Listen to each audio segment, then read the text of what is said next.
Good morning friends and welcome to the pre-market view. We have seen some stability in US markets on Friday wherein Nasdaq was slightly down and S&P and Dow were marginally up, but post the statement by the Fed of its plans to withdraw the liquidity in a phased manner, the market has not actually stabilized, and we have seen the 10-year bond yields shooting up to about 2.5%, and on the back of that we've seen carnage in the banking names in US.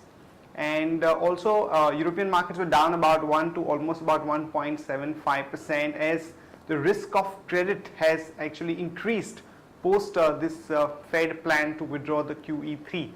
And when we look at the Asian markets today, Japan is recovering a bit. It was down about 0.5%, but at the last reading it was marginally down to about 0.09%, whereas most of the other Asian markets are showing weakness, be it Hang Seng or China or Korea.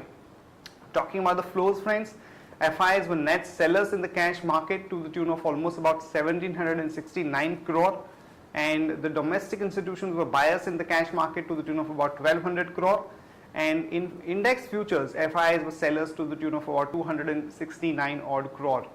Our markets also continue to show some pressure, though at the index level we have not seen a major downtick, but individual stocks we have seen major carnage, be it some of the banking names like Karnataka Bank or UCO Bank. Also we have seen JSPL and few other mid-cap stocks actually going down anywhere from about 8 to 15%. Also importantly, we have seen the delivery component on a higher side even in the A group stocks, be it Reliance or HDFC Limited, HDFC Bank, Tata Motors. The overall delivery volume has been on a higher side, which reflects that there has been a selling by the FIs in this prominent names. On that note, let me invite Shaival to take us through important F&O cues, data and strategies that we can have in the F&O markets. Good morning friends, let's have a view at derivatives. Friends, from past couple of trading sessions we've been seeing that the Nifty future premium has been trading into a discount and again coming into premium. The game is going on, but the markets have been continuously falling down. Now in Friday's session we have seen that in spite of FIs being net sellers by more than 250 crores in the market in the futures and options segment, marginal long positions were accumulated in the market, and due to which we have seen the markets managed to close with a negligible gain. Now the PCR ratio is below 0.9 and is at 0.89. Usually it is believed that whenever we have seen that whenever the PCR ratio is below the mark of 1, the negative bias continues in the market.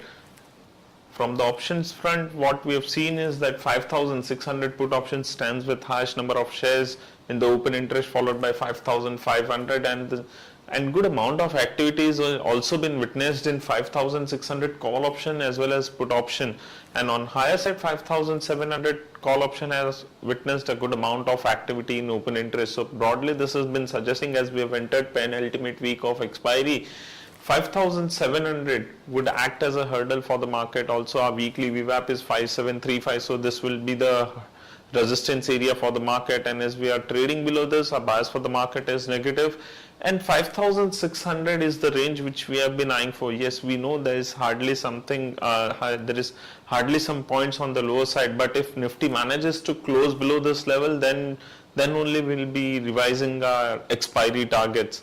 From intraday perspective, friends, Aditya Birla Nuvo is looking positive, so one can go long with stop loss of 1066.20. Thank you. Here are the important news and events that we are tracking today. First of all, we have seen weakness across most of the emerging markets and the Japanese yen against the dollar. So one can expect weakness in the INR even in today's market, given the sentiment that is prevailing globally and the way the yields are really shooting up. Also, we have seen weakness in the other asset classes like gold, silver and crude, which have actually come down by almost about 1 to 2% over the past couple of days on Friday as well. So we think that this weakness in the other asset classes also is likely to persist. Talking about the equity related news, first of all, the Australian Immigration Minister has introduced a bill in the Australian Parliament to crack down on the misuse of about 457 visas, and the potential legislation has not got the support of the local parliament, but if they go ahead and approve this particular bill, then it would give additional powers to the local inspectors to verify the use of this particular visas and whether there was enough effort being made to hire the local workers. So this could be potentially negative for some of the companies in the IT space like TCS and few others which have a good amount of Australian business. And since the Indian IT sector is already reeling under the pressure because of the overhang of impending US immigration bill, on top of that this kind of development by the Australian government would act negatively in terms of sentiment for the Indian IT sector. So definitely the things are not looking too good for the Indian IT space, though the rupee has actually weakened over the past few weeks. Finally, some relief for the coal and power companies, as the government has finally allowed these companies to pass on the increased price of imported coal to the users. So for companies like Tata Power, Adani Power, SR Power, Lanco, GMR, you could expect some relief or uptick in today's market, but still the long-term purchase contract which the companies have already entered into, there is not much of clarity on that part, so we don't expect too much of a rally in these stocks. Finance Ministry has moved a cabinet note on divestment of 5% stake in Tourism Development Corporation and about 1% in STC through OFS. And in case of Neyveli Lignite, the union representing about 17,500 workers have decided to go on an indefinite strike against the decision of the government to divest a stake in Neyveli Lignite. So one can expect some volatility in Neyveli Lignite in today's market. Bharti Airtel has indicated that they will cut the 4G data charges by almost about 31%. This is coming after the news of slashing the rates by about 80% for the 2G data services. So one can expect some negative reaction in Bharti stocks in today's market. Oracle shares in US plunged by more than 10% after the disappointing results this quarter, and the company has also said that they are looking to move into the cloud computing, which definitely looks like a desperate attempt on the part of the company.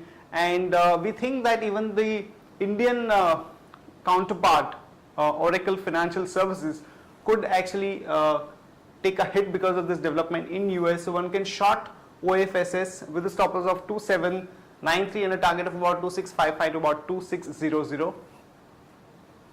That's it from all of us, friends. Have a great trading session and see you tomorrow at the same time.